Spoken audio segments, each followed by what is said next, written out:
എന്തോ ഞാൻ ഇപ്പോൾ വരും, കുറച്ച് വെയിറ്റ് ചെയ്യണം.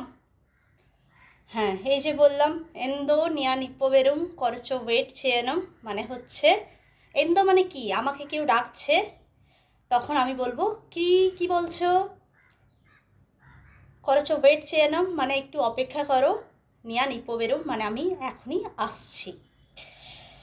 তো কালকে ফিরতে ফিরতে রাত 10টা হয়ে গেল. ইন্দলে রাত্রি 10 മണിക്കൂർ വീട്ടിൽ വന്നു, মানে কাল রাত 10টার সময় বাড়ি ফিরেছি. വളരെ ക്ഷീണിച്ചു, মানে খুব টায়ার্ড. হাতেকুন্ডু নাল্লাইটো অরঙ্গ পই, সেই জন্য রাত্রে খুব ভালো করে ঘুমিয়েছি. নালে নিয়ান লং ভিডিও ইডান প্রমিস, কালকে লং ভিডিও দেব প্রমিস.